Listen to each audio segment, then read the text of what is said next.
Donc là j'ai enlevé les gants. Finalement je vais vous montrer comment mesurer le condensateur et puis la résistance.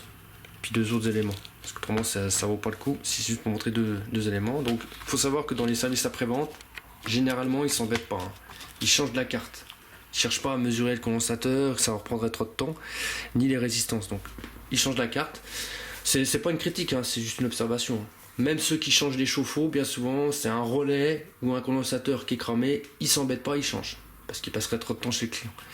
Mais nous on va le faire parce que si ça peut vous faire gagner quelques économies, puis au niveau de l'écologie, sachant qu'un condensateur c'est même pas 2 € dans ce cas-là. Donc on va le faire. Alors on regarde d'abord pour mesurer le condensateur. Vous avez donc différentes annotations ici. Et on a la valeur 0,15 microfarad. Donc ça c'est l'unité de mesure du condensateur. On l'a déjà vu. Vous avez 275 volts, AC, alternative continue. Donc quand vous voulez le changer, vous avez juste à noter toutes les références là. Vous tapez ça sur internet, sur le moteur de recherche, et vous devez trouver facilement le condensateur que vous recherchez. Alors, on va vérifier s'il est bon. Donc là, on va pas le dessouder, on va pas s'embêter, on va simplement voir où il est connecté. Parce que j'ai regardé, ça marche quand même. Mais normalement, pour un résultat précis, il faut le déconnecter. Donc on se met là.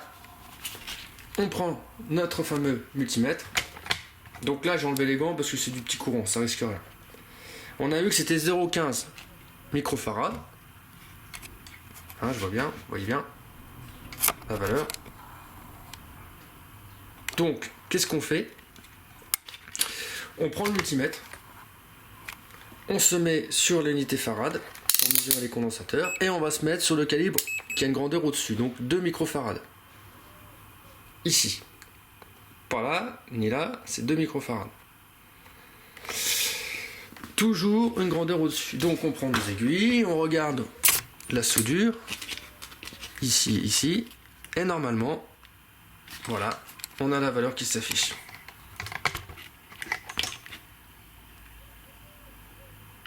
Voilà, donc il est bon, il est en bon état. Je vous montre avec le... Hop.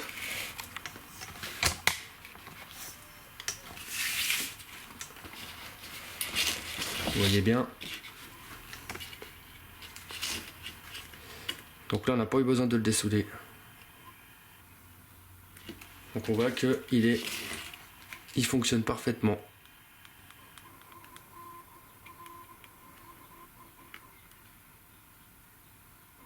On a la valeur 0,154 microfarad.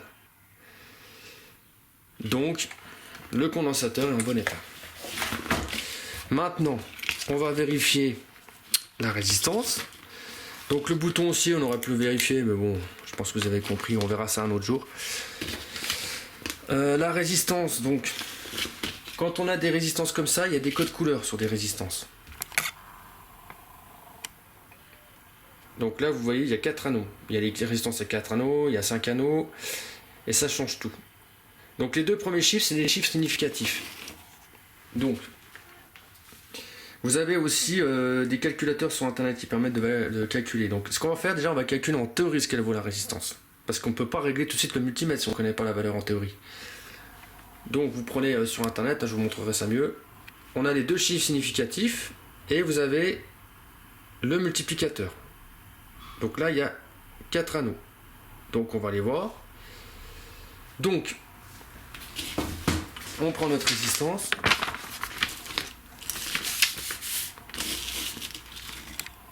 On regarde. Donc moi je vois déjà marron. Marron, la première couleur. Ensuite, ça a l'air d'être du bleu. J'ai bien dit ça a l'air parce que c'est pas facile à distinguer tout le temps. Orange. Et la dernière couleur c'est doré. Premier chiffre, quand on regarde sur notre tableau, on voit que la valeur c'est marron, donc c'est 1. Le bleu, c'est 6. Et l'orange, c'est le chiffre multiplicateur. Parce que là, il n'y a que 4 anneaux. Et le chiffre multiplicateur, c'est 1 kg. Donc on va multiplier par 1 kg. Le doré, ça veut dire qu'il y a une tolérance de 5%. Donc on va faire donc 16 fois 1 kg. Ça donne 16 kg. Donc, on va prendre notre multimètre. Il y a une tolérance de 5%.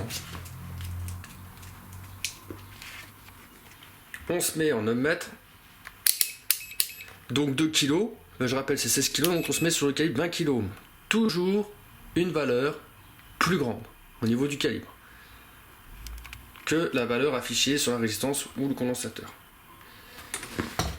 20 kg. On prend nos deux pointes et on va mesurer.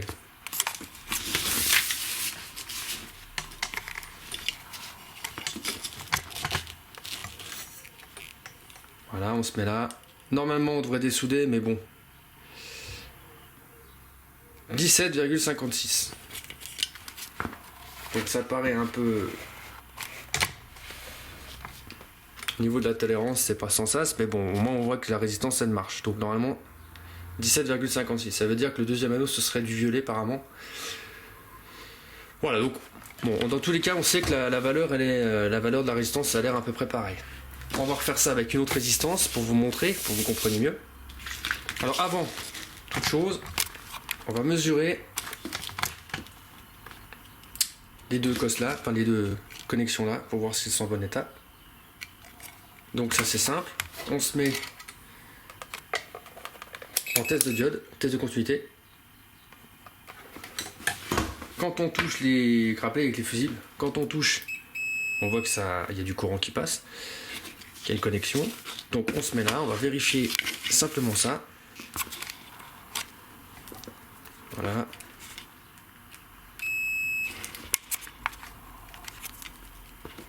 Donc ça marche, ça marche. Voilà.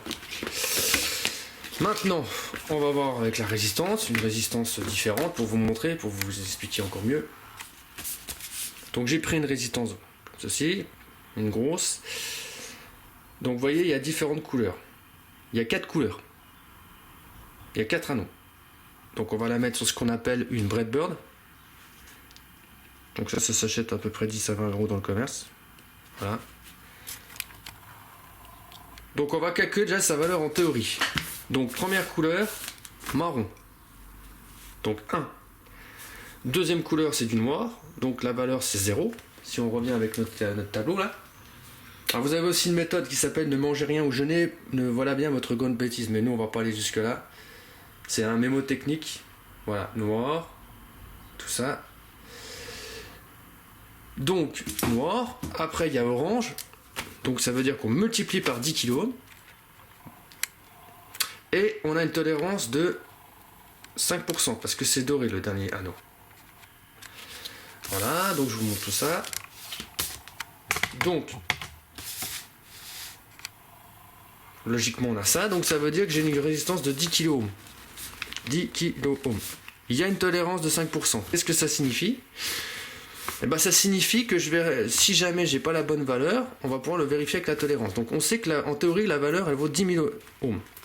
Parce qu'on va parler en ohms.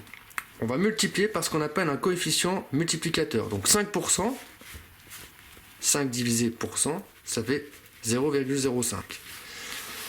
On va faire 1. Le 1, ça représente la totalité.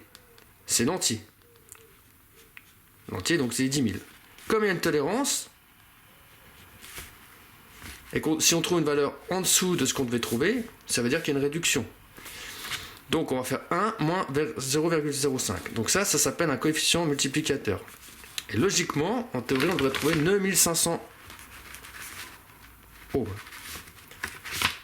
Avec la tolérance. Hein.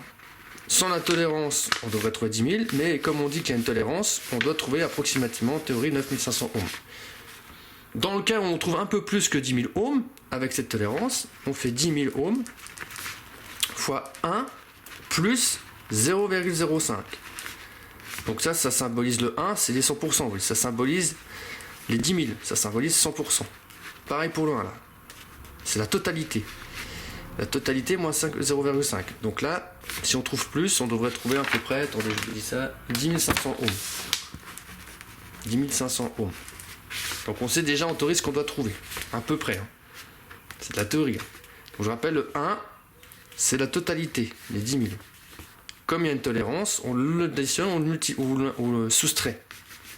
au 0,05, parce que 0,5 c'est 5%. Donc là, on peut utiliser ce qu'on appelle des coefficients multiplicateurs. Donc quand vous faites 1 moins 0,05, c'est comme si vous multipliez par 0,95. Et là, si vous faites 10 000 fois 1 plus 0,05, c'est comme si vous multipliez par 1,05. 0,05. Voilà, attendez, que je ne dise pas de bêtises.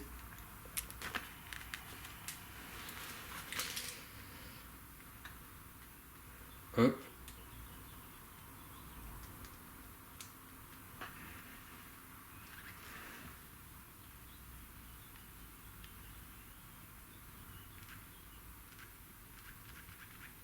Voilà, c'est 1,05. Donc vous devez trouver 10 500 ohms. Donc ça nous permet de calculer avec notre multimètre. Donc on sait qu'on a une résistance de 10 000 ohms. Donc qu'est-ce qu'on fait? On se met sur 20 kilo ohms. Toujours le calibre avec une grandeur au-dessus de la valeur de la résistance ou du condensateur. Donc on se met toujours au-dessus. On va pas se mettre sur 2 kg, on trouvera rien. Sur 20 kg. Voilà, donc maintenant on va mettre nos aiguilles sur la résistance. Et logiquement, on devait trouver entre 9500 et 10 000 ohms. Et on a 9,75 kΩ, donc c'est bon. On est dans la marge. Là, je vous remontre. C'est plus précis hein, quand ils sont dessoudés. Ici.